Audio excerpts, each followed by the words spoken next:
Okay. Hello, All right. everyone. Who do we have here? Hi, my name's DJ Simmons. Work with Home Comfort Systems in Greenwood, South Carolina. And what do you guys do? We do heating, cooling, and plumbing. Awesome. You said that's in the South Carolina area? That's right. Yes. Awesome. My family is from North Carolina. I'm actually born from North Carolina. Oh, A little cool. We close. have neighbors. Yeah, somewhat. I haven't, it's been like I moved down when I was like we moved when I was like one, so I don't remember anything about North Carolina. Oh, okay. But I Yeah, no, just know, I love it. Yeah. yeah, awesome. So DJ, what is your roles and responsibilities at Home Comfort? I'm the operations manager here. I've been with the company 8 years this year. And so I've done a little bit of everything with them. But now my role is to help with communication between field and management, right? Making sure we're all have a strategic alignment of the goals and processes and help with the growth and all that. Yeah, You're like the middle woman. that's You right. you make it so Yes, it's easy for the technicians and the guys on the ground to you kind of give them the information to that are from the leaders, right? that's right. That's right. Their little bridge there, if you will. So if we want to roll out something new, then we think about how it's going to affect all the team players and the best way to get everybody on board. And if there's a ripple in the water, vice versa, on a call or a manufacturer or something like that, then I make sure that we get the right support to the team to make it easier. Yeah. That's necessary to be honest. Yes. So transitioning to the next one, how do you think your role fits into like the bigger picture at your company? And how important do you think your work is in like keeping the company running and operations smooth? Well, my role has adapted as we've grown.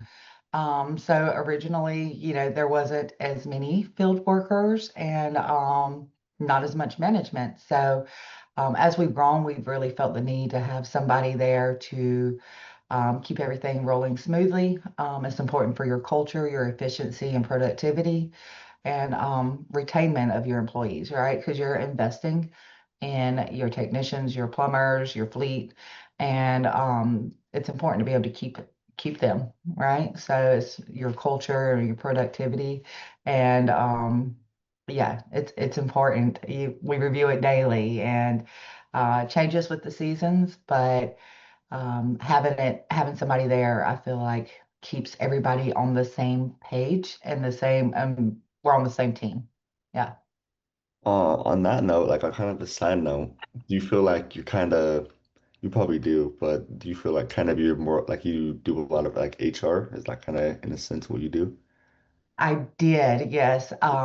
This year I do have somebody that is assigned HR and has been able to help ease some of that load. But yes, it's a lot of HR involved in there. So that, yeah, like I said, there's processes, there is communication expectations, job descriptions, all that fun stuff. So I work with my HR very closely to make sure that we are implementing it, that it's easy to understand, that it is rolled out correctly, and then that the accountability is there as well on the back end. Okay, so having that person kind of took off a little bit of a load. It did, and we're going to utilize that role a lot coming up next year because realized a lot of us and the management team are still doing tasks that we can delegate to HR that'll make it smoother. Yeah. Okay. So what does like a typical day look like for you? Like, Um, so we come in and as soon as I get here, I come in and go to the back where our warehouse is. We've got a warehouse here. We do consignment and have our equipment back there for installs and jobs, and we stagger how our teams come in so that it doesn't cause a parking or a cluster back there. So I go straight to the warehouse and make sure that install's good to go. Really just say, hey, get a feel for my team. Let them know we appreciate them. If there's any troubles they have from the day before, we go over that. And then the service department for HVAC will roll in. And it's just making sure that they've got all their materials, their filters, their parts, their pieces, restocking vans, and last the plumbers come in, we get them ready. And so I'll spend a good 30 minutes out there at the warehouse talking to the team, and then we come back in, check my email, see what I've got in there that's crazy or needs attention. And then I review my tickets from the day before. Um, so I usually go through and do numbers like what did we do on maintenance? What did we do on service? Was my call count right? Was my percentage booking ratio right? Run some job costing and then debrief some technicians, see what we've got going on out there in the field. And then it just depends on what the hot fire is that week on where it goes from there. It seems like at your company, like everyone would be like, you're the person to go to get shit done. Yeah. That's the goal. Go to Yeah. DJ. Go to DJ. She knows. Go on skirt. Well, I will say I've got a strong management team with me. So like on HVAC, there's a manager there that's over install and service, and then on plumbing, there's a manager there. So that's their first line of contact, and I work strongly with them. They bring me concerns or issues that they're having in the field from their team, and then we come up with the solution, right? What are we going to do? Do we have to pull this unit out? Does somebody have to run to Greenville or Columbia and pick something up? Do we need to reschedule this? Do we have the permits in place? Things like that. So I Okay. don't Of do it alone, but yeah, we make sure it happens. course. So I kept seeing like homeowners club, home comfort club, sorry, and like Yes. other stuff. So like when you present that to a homeowner, like what exactly is it? So the Home Comfort Club, we have one for HVAC and we have one for plumbing. With your HVAC, it's maintenance on your system, your heating and cooling central system, and it gets 2 visits annually for the maintenance, discount on services like repairs and IAQ, and it's a 15% discount, discounted service fees. And the big thing around here that I think is most beneficial for it is probably the priority scheduling. If you're a club member, we guarantee you service within 24 hours if you're having a problem. And plumbing is the same thing, except they only get 1 visit annually. And they come out and they do the maintenance, like check the water supply lines, the drain lines of the home, your fixtures. We drop some tablets in the toilet, make sure that there's no leaking around the flapper or anything like that. If you have a tankless water heater, it includes the flush with it. So, Okay.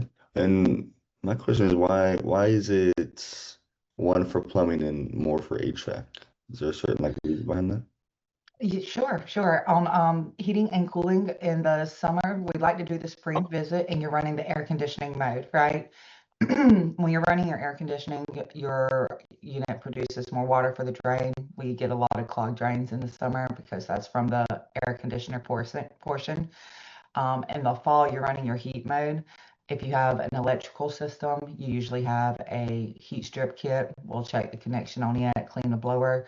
If you have a gas furnace, then you've got igniters, burners, and a heat chamber, and you check the condition on it. So it's maintaining the 2 different components of the system. So it's more of like the HVAC side has a lot more that can go wrong and usually goes wrong compared to plumbing. It's like okay, like stuff happens, but HVAC is kind of more of a like a There's more yeah, mechanical yeah. into it. You gotta babysit it a little bit more than You do. So on your plumbing, you're running your water and your drain continuously throughout the year, right? Annually, you're going to use your water and your drain system. But with HVAC, you're only going to use your AC in spring and summer, and you're only going to use your heat in the fall and in the winter. And so we want to make sure those 2 components.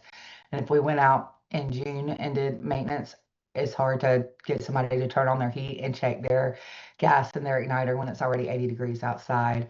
And vice versa. If it's November or December, they don't want to turn on their air conditioner to have the drain cleared, So okay. So out of your HVAC and plumbing, Which of those do you see like growing the most in the next 2 years? That's a tough question. So the HVAC is the larger portion of the business because we started with HVAC originally. Plumbing probably has more opportunity for growth because it is the newer segment and because it's not as saturated in our market. There's also a lot of new features with plumbing. Heating and cooling's done accessories for many years, like IAQ. Everybody knows UV lights and duct cleaning and things like that. With plumbing, we have filtration systems available and water softeners, top of the line water heaters. Everybody's used to tank style, but there are tankless and hybrid and heat pump water heaters as well. So that industry is expanding on the accessories available. So it has a lot of opportunity for growth. Yeah. Okay. Yeah, when you said duct cleaning, the last person I had on a podcast was a person that works in that field. Mhm. So Yes. actually really interesting to hear what you had to say. He was a really smart guy. So Duct cleaning is it's really I enjoy it. It's very important. It's one of those things that you didn't hear about 10 or 20 years ago. And now the more that I've seen it, it is definitely something I recommend to homeowners and especially people that have like rentals, yeah. tenants that change over. Every time you have somebody move in, I would recommend a duct cleaning just because of all the dust and the particles that actually land in there that are out of sight. And don't get me started on children. I have two myself, and they like to stick everything in some ducks. So That definitely helps with IAQ a lot. it does. For Yes. sure. I've heard a lot of horror stories about them not getting changed out. But Yes. so what aspects in your company you think are working well and what's been the most frustrating? Um, see what works well. I feel like we provide service well. The way that we answer the phone, like from the beginning of a call, book it, do the service or the install. Either way, like we let customers know when we're on the way. We are transparent on the service, the inspections, the cost. There's never any hidden. We're upfront on all of that, so there's no confusion about what's going to be due at the end of either an inspection, a repair, an install, plumbing. So we're upfront on all that, and then when we're complete, we follow through with a follow-up call, a courtesy call, and close with review. So I feel like we're strong there. And I think a challenge everybody in our industry faces right now, or probably across any industry, is retaining the right employees, right? Recruitment. Mm. Yes. So we're about to get to that actually here in just a second, but I have one more question on this topic. So what metric are you guys most focused on improving? Actually, let's make it a little bit smaller. What metric are you most focused on improving? Conversion, Conversion. right? Okay. Conversion. Once we've gotten into our home, our customer, if they have called and they've allowed us to come out, they are in need of a service. Of course, you always have a price objection to overcome, and we understand that. Financing comes into play to help with that and really explaining the importance of going ahead and doing the repair now versus waiting because we're noticing that things are not the pricing on manufacturers and parts and pieces, none of that's going down. But it is painful for a consumer. I definitely understand that. But being able to convert the calls, yeah, Yeah.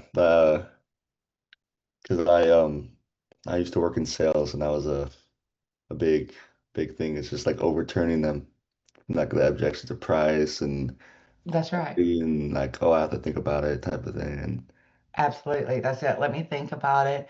Let me talk to my wife. Let me get some other quotes. Those are all valid objections, right? I understand and agree with all of them. yeah, Um, Being able to build the value to overcome that and just go ahead and close while we're on site or even within a week, right? yeah, Just so you don't lose that urgency and so they don't forget who they want to do business with. exactly, exactly. Yeah. So segueing from what we were talking about earlier, with you just mentioned it with like the text and everything. Hmm. How do you? So you say you dispatch like text, right? Like you're the We one. do. Hmm. So how do you decide which ones get which calls? Like, is that seniority thing? Is that like certain people are better at certain things, or just like depending on where they're at and So it varies every day, of course, but for the majority of it, we have it depends on your demand, right? If it's 100 degrees, it's all demand repair calls. And you try to get the most information that you can over the phone, age of equipment, type of equipment, so that you can send who's more knowledgeable in that. And then when it's maintenance season, everybody's doing maintenance. And again, it's important that my call takers get all the information. There are water source units, there are geothermal units, there are mini splits, there are zone systems. And so some of these need a specialized technician. And if that's the case, then we make sure that it's based on skill set. Um, Geography plays a role in it in maintenance. When it is maintenance, we put that like going to get your teeth cleaned, right? You can book that out 3 or 4 weeks because you're not having a problem. So then we Mhm. want to try to book in that area because we cover a wide area and try to make it the whole day you're out there, an hour away, and you're taking care of all those people. When you're in demand, you can't do that. When they have no heat or no air, it's if they're down, they have no other systems, they're a club member and who can repair it and fix it. As fast as possible. Okay. Yeah. Do people, is it kind of hard getting like, because I mean, if I wouldn't know a thing about like what my unit is, what like the name is and everything, is that kind of hard sometimes getting that information? It is. Yes, it is hard to get that information, right? And especially if you haven't been in the home long. So Yeah. if you've got a customer that hasn't been in the home long, then they probably don't know what they have. Um, we ask them, how many thermostats do you have on the wall? And because sometimes they don't know how many units they have. Normally, if you have more than one, you have more than one system. There are zone systems, and that's one system with multiple thermostats. But they will know that. Usually the homeowner will know that because it has dampers in there and they can close and direct the airflow in it. Uh, Yes. So there's some questions that we can ask from our end to help guide them. In wintertime, when you pay your utilities, do you pay a gas company? Do you have anything else that's on gas? If not, then you probably have a furnace. So there are some questions that we can do, investigative questions that will help us know the information to get the right technician there. okay. You guys have your own little process, yeah. Yes, absolutely. So what are the top three like complaints or friction points when like you hear from customers like after install? Like any like bad reviews or like is there like anything they're like, oh, this didn't work right? Well, after like if we install a project on plumbing or heating and cooling, so with plumbing and install, it's gonna be a repipe, right? We're pulling out all the water lines, putting in new water lines, pulling out all the drain lines, putting in new drain lines, or doing a water heater. On heating and cooling, we're pulling out the whole system and putting in a new system. Either one of those packages are automatically gonna get 2 year labor and 2 year parts warranty. And that's with any plan, most basic. So if they have any problems, they're to call and let us know. We do a courtesy walkthrough or follow up about 2 weeks later after one. Make sure that they understand operation of the thermostat, that the guys have everything leveled, cleaned up. If they have any questions about operation, owner's manual, paperwork that maybe they didn't receive because they should have their install ticket by now, their warranty paperwork, any rebates or federal tax filing rebates out there, make sure that they've got all that. So we try to stop it before there's any concerns. And we include the club membership for the first year too, so that they're going to get those visits on plumbing or heating and cooling if there is a problem with operation so that we can catch it before it's a problem. Yeah. So I did forget to mention like what qualifies someone as a home comfort like club? Like what puts them in that? Is that like an extra fee There or is, yes.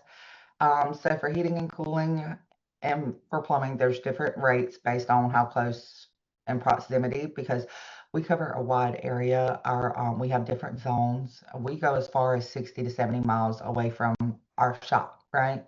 We have it break down to where they can do a yearly plan or they can do it monthly, Mhm. so that it'll do an automatic draft. but it's an annual renewal, and that's how they become part of the club membership. And then our software alerts us that, hey, this is a club member. It automatically factors in their discounts, their lowered service fee, and priority service for us. So, yeah. Okay. So is there like a service or repair that you see just fail repeatedly or like have to be like techs have to be called back? And like Mhm. what is there a reason you think that happens?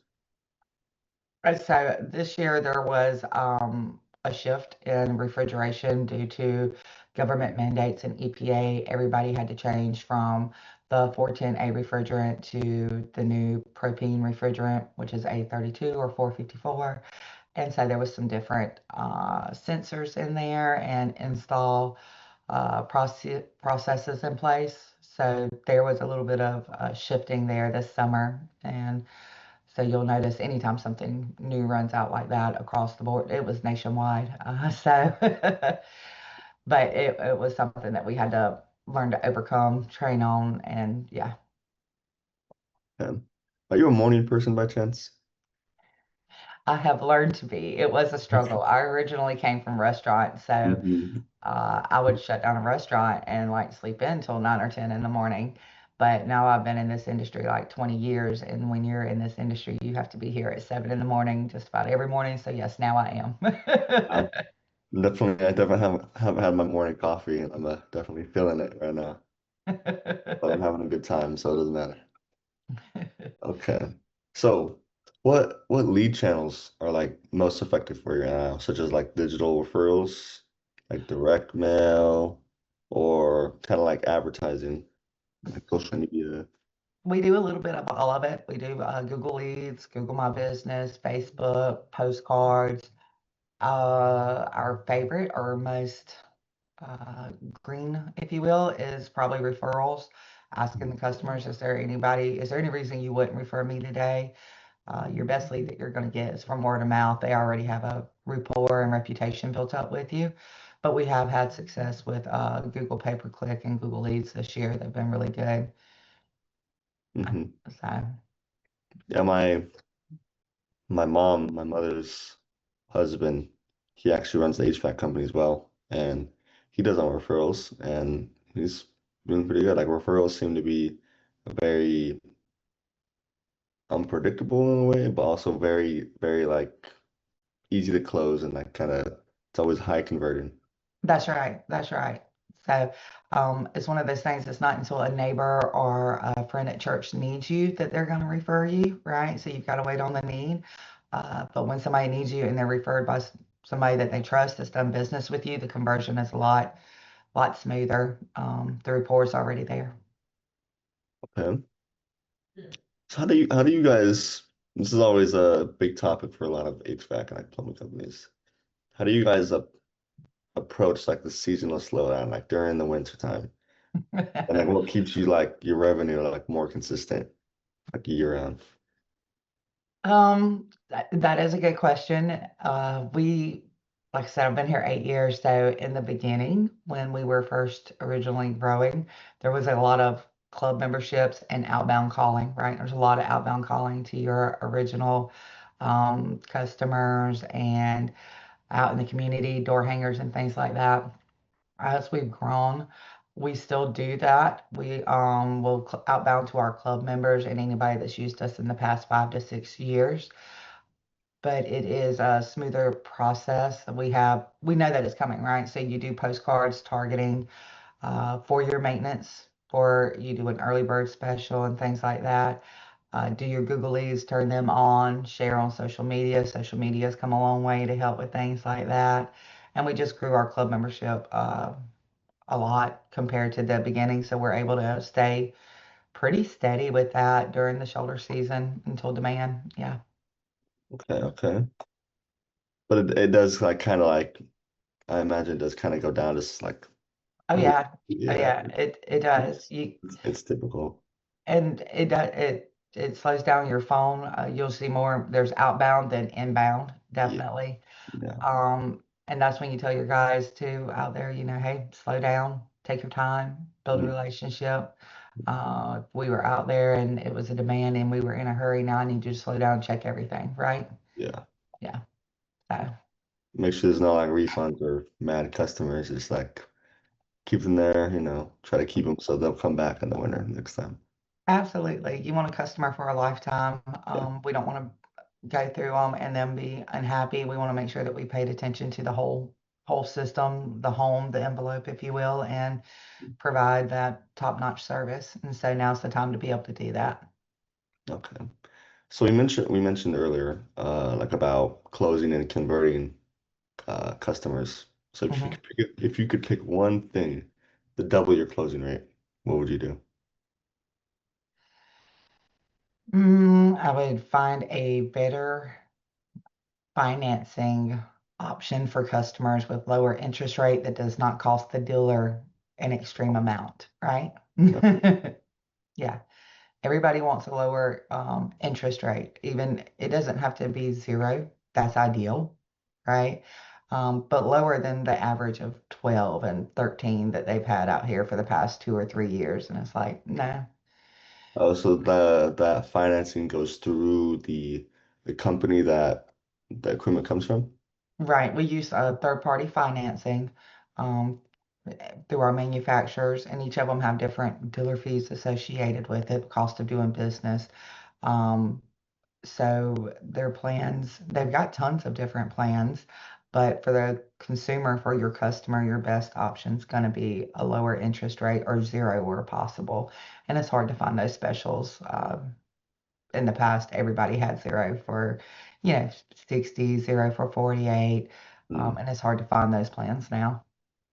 It's interest rates are just going up and up. Yeah, like Yes. I Yeah. remember on my first car that I ever financed, the interest rate was actually pretty damn low. But like now, Right. Now like your average car interest rate is like 7 unless you find a special, right? And yeah. it's like they used to be 2 and 3%. Yeah. Mhm. And so we're seeing that in our industry as well.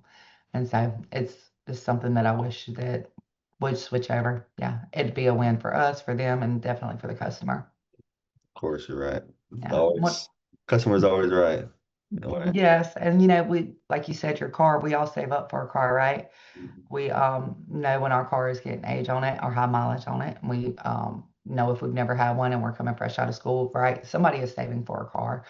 People are not usually saving for their plumbing or heating and cooling. It's out of sight, out of mind until it's a problem. Mhm. And so they're not prepared for that cost and it's painful. Yeah. Yeah. So what would you say your biggest challenges when hiring new technicians or plumbers? Mm,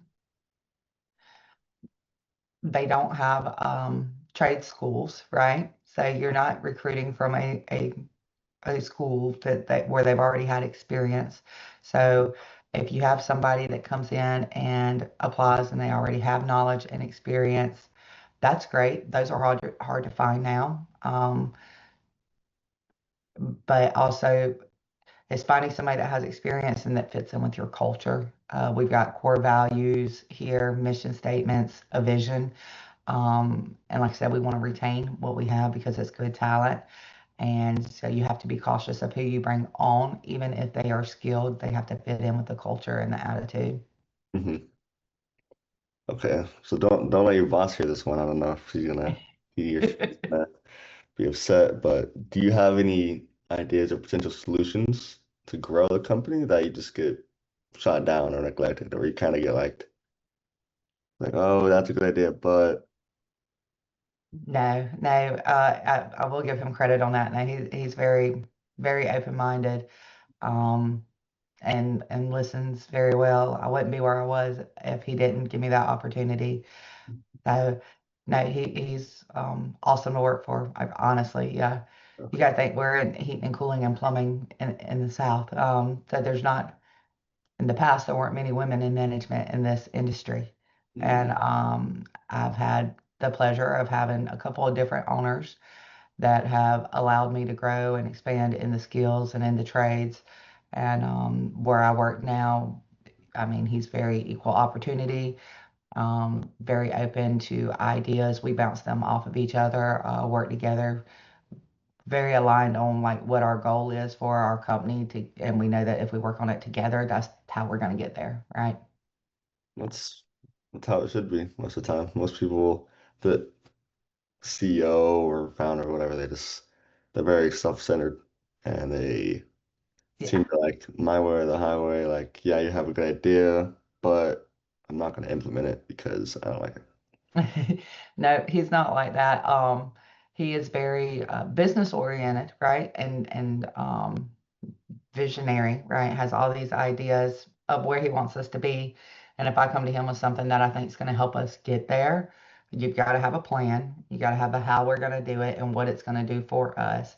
Now he is going to think about it. No, we're not going to make any changes quick, right? You got to chew everything over. But no, he's very, very open to all that. Yeah. But Amazing. we've worked together for a lot of years too, so we do know how to communicate with each other. Mhm. Like I said, when I first came here, it was him and his wife, Dana, it's Kevin and Dana, and both of them brought brought me on and helped me succeed and grow and feel comfortable in my position. And both of them have given me the opportunities to move up. So I feel like it's a very supportive culture here that we have. That's awesome. Yeah. Yeah. So between you and the owner, I mean, you guys might have different metrics you guys care about, but what are 2 to 3 metrics that you guys care about besides like most besides like revenue, like callbacks, average ticket, customer service? Um, So callbacks are always something that you want to measure. It eats into your productivity and efficiency and leaves a bad taste in the customer mouth, right? There's no win with those. They're inevitable sometimes due to mechanical, manufacturer, and human error, but you always want to keep your finger on that pulse. So callbacks are definitely a huge one. Um, our customer reviews are really good, but we measure them. Uh, Daily, so that's, yeah, that's a huge one. Um, and then I would say probably like our call booking rate, our employee retention. Both of those are one, you're spending marketing dollars, you have a percentage that you want to spend, and you want to make sure that you're getting a return on that investment. So Mhm. call booking rate is huge. And if you're not able to do it, is it because we're not building the value on the phone or because we don't have enough technicians to get to it? Those are Mhm. two different problems that need two different solutions. So you measure that for that, reason to know how to proceed within the company there. Yeah. So whenever you get calls, who's the one that kind of closes? Is that you? No, no. He's like, I We don't want to do that. right, not yet. No, we've got three CSRs and then a dispatcher. Okay. So I've got four people up there that's able to answer the phone, book the calls, and put it on the board. So So we're gonna dig deep here. Dig deep here.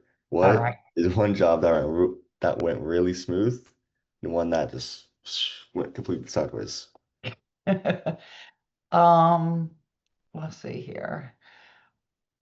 The majority of them, I will say, normally go pretty smooth because the ones that go sideways, we've tried to figure out why it went sideways, and if it's something that we control, then we're going to put a process in place to not do that again, right?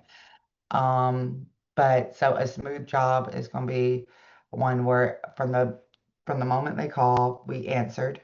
Ideally, for us and for the consumer, right? Ideally, you called after hours, you're in a panic, there's something going on, and one of my people answered live, booked your call, reassured you that you've got the right place and that we're on the way. Technician goes out after hours, is able to get you temporarily going. Um, and then we've mentioned replacement. We come back out, revisit. You want to replace the system. So now we're going to install a new one so that you don't have this emergency on the weekends with this one that's got some age on it. And we've communicated clearly across it. We're able to get you financed or you are going to put it on a card, right? And then we pull out, we schedule the install. The equipment has shown up on time. We come remove the equipment, install the new one. finish up, do a walkthrough, everything is great, and you've got a happy customer for the rest of their life, right? Mhm. So that's a perfect case scenario. That's how you want it, because you've already shown them that you're going to be there 24/7, that you're in sync with their emergency, and that you're reliable when it comes to educating and doing the install and offering all the accessories that go with it. Um, Now on the other side, on the other side, there is always room for human error. So you called, we answer, we come out, we repair it, but did not quote you the price up front like we were supposed to. Or we get these a lot down here, it's an Airbnb, so we're communicating with you over the phone and you're approving it, the repair or the install, and we've collected, everything is done. Um, but then you can get on Google or Reddit, right? And you're like, you charged me for this when it would have been only like this much for this part. And then you have to reiterate that, well, we answered after hours live. We came out, we booked your call in a police stock truck. We made the repair on this one call and we got your approval before doing it. Or you just gave us a clearance up to this amount, right? Like 500, anything, go ahead and do it. And now you're mad because you weren't here while we built the value, right? So those happen, and they're really frustrating for us and for for the Airbnb person, right? I get it because you weren't here to see us. You're in panic mode. You're in a business too, and you're trying to handle your business. Um, and so then you have to have the difficult conversations, and nobody likes those. uh, Yes. So, so I neglected to mention, what would you say your scale is from like your percentage from commercial to like residential people you guys work on? we are probably 75% residential, Yeah. um, and then 25% commercial. Yeah. Okay. And how do you deal with commercial compared to residential? There's no difference. They get the same service. I've got commercial club members. Um, yeah, we take on new customers when the schedule allows. They get the same service, same upfront pricing, same follow through. Yeah, there's no difference in it. Yeah, Okay. Yeah, that makes sense. Just bigger buildings sometimes that's or right. units. Yeah.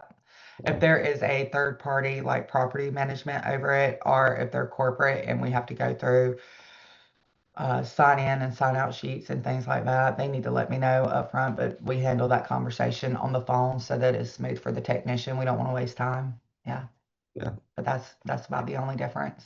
Yeah. Get into the vision of home comfort, like the future bets you got on it.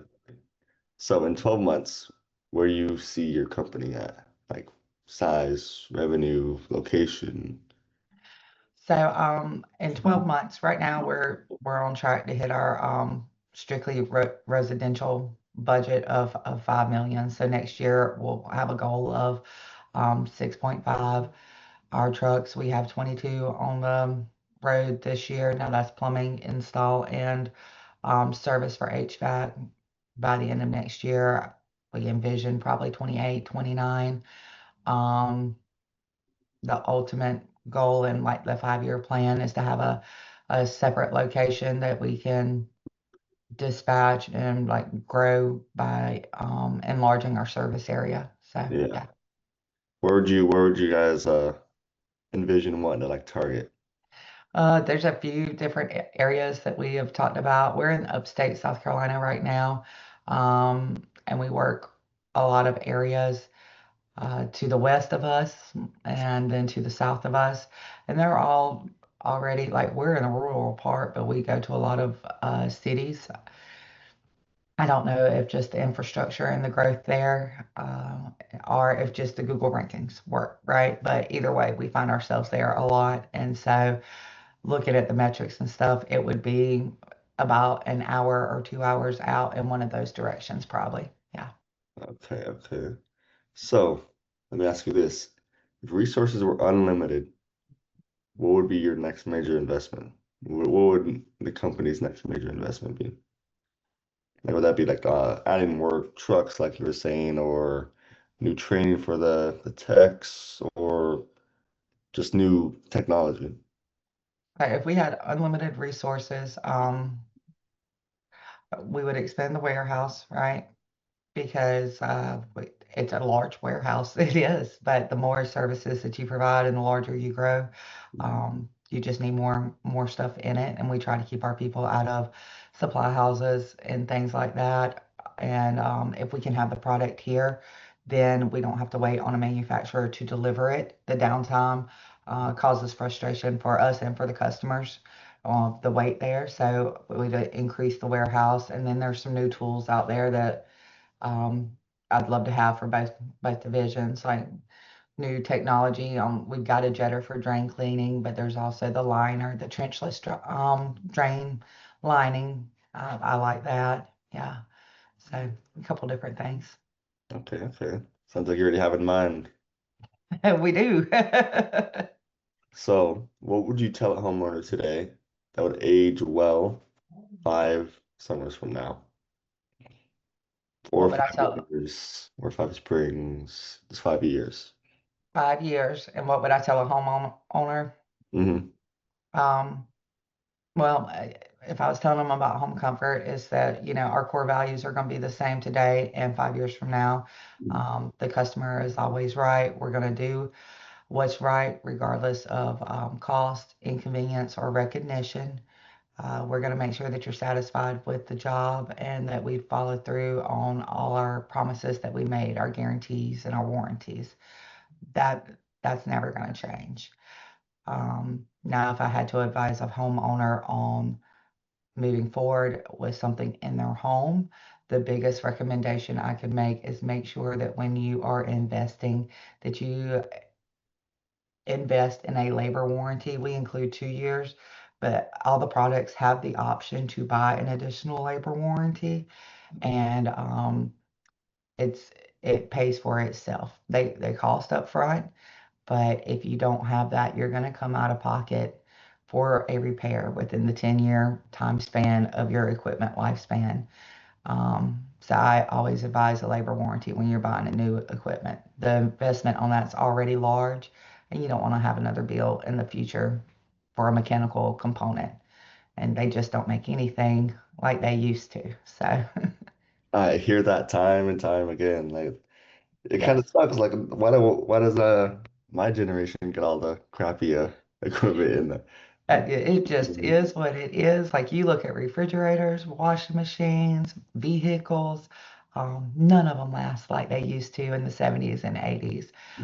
So if you're going to have to invest, you might as well cover your bases and try to make it to where you don't have to come out of pocket as much. Like you're always going to be responsible for your maintenance and accessories.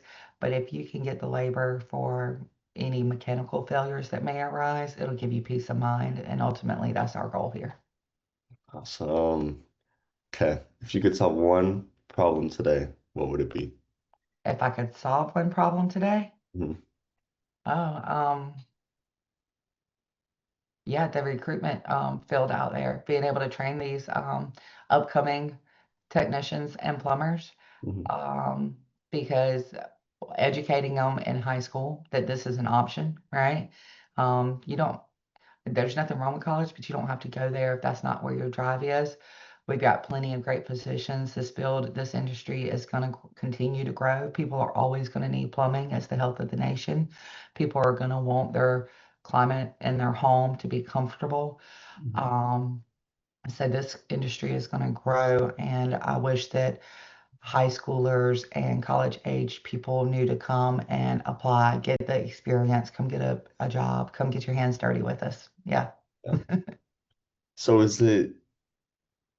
are you trying to recruit more people because you need to fill out more trucks, or you want more people so you can get more trucks? Both. It's both. So, my trucks are full right now, but for my budget, I have to buy more and put people in them. And for the vision, you have to continue to expand, and the only way to do that is with your employees, right? And ultimately, like in the office, we answer the phone and we do all the budgeting and marketing and all the great things, right, that you have to have for every business. But ultimately, my technicians and my plumbers are my face of the business. They're out there in front of the customer and in the home, working in the cold, working in the heat, working in a crawl space or a basement or an attic. And I need good people that want to do that so that they can get us customers for life, provide the service that we say that we're going to. Yeah. Hmm. That makes sense. And So it's not for the weak. They've got to be ready to, yeah, yeah. I definitely went on some trips with my mom's husband and Yes, track, and yeah, it's definitely not the easiest, it's but not. I've It's worked not. I used to work in drilling, if you know what that is. Right. That was Yes. hard work as well. But yeah, HVAC is it's not the easiest. It's not. We're asking a lot from them. So, Mhm. yeah, if I could solve that. It's something pretty important thing to solve. Okay, so last but not least, last question. All right. Let's do Okay, it. what is your opinion on AI, and where do you think your company would be in 2 years if you implemented AI compared to if you never implemented it 2 years down the road? You caught me at a good time with that question. So, That's the buzzword nowadays. Like everyone, this and that AI, that's right. That's right. Yeah, 6 months ago, I was like, no, it's not gonna fly around here. People aren't gonna want to call and get this person on the phone or on this chat, on this widget on your webpage, and they're not gonna be able to give them the experience that we do. But AI has come a long ways. It is amazing and scary, of course, but uh, we're going to embrace it. We are going to end up incorporating AI. There's a lot of things that they can do to help streamline the calls that are coming in. If it's vendors and employees, they can take care of that and leave us free to get the customers. There are some customers that want to call in and just confirm their appointment, right? It can do that. I need to make a point payment. It can do that and free it up. We still want to handle building the relationship and maintaining it, but AI can streamline a lot of the back Monotonous. burner stuff. Yes. And using it in the field, like when the guys have to, like you said, it's already hard work, and I have them on tablets and I want them to write me a paragraph of the work that they did. And uh, um, AI can help them word it and make it quick. I can talk into it. It puts it in layman's terms for me and the customer, not quite as technical as what my guys want to get into. And it makes that a seamless process, right? So it's coming. We're going to embrace it. There are so many different ways that you can utilize it in this industry. So I've been on Zooms and webinars for the past 2 weeks with about 7 different platforms trying to figure out which one's actually gonna be the best for us, the best fit. But yeah, it's coming. Yeah. And so what would you think would happen to the company if you just ignored it and said, I don't want to do all that for the next 2 years? Where do you think you'd be at in the marketplace of like HVAC implement? Right now, you have to stay relevant. Things are changing. The buying demographics are changing. Um, But COVID, we can think a little bit of that. We can think a lot of Uber and DoorDash and Instacart, right? People want to consume without having to have one-on-one conversations and phone face to face. And if we can make that possible for them or easier, and people are multitasking, they're busy. If I'm at work and want to be able to order something, I need to be able to do it from my phone. Mhm. Yeah, if you don't stay relevant in it, you're going to lose your consumer, your marketplace share. Yeah, and it's coming. It's going to make it easier, and so we're here for it. Awesome. So I asked you a lot of questions. Do you have any questions for me? Um, I appreciate you having us on, and I just was curious how you heard about Home Comfort Systems or found out about us. It was mainly a lot of LinkedIn. Oh, awesome. Typically. That's pretty Yes. much where I got it from. And then from there, I just did my own research. And yeah, because I'm on LinkedIn and I just look around for like home service companies, essentially. Well, good. I'm glad we landed on your radar. That's cool. Yeah. Yeah. Awesome. So now that that's out of the way, where can they find you? And We are we have a web page. It's www.homecomfortsc for South Carolina.com.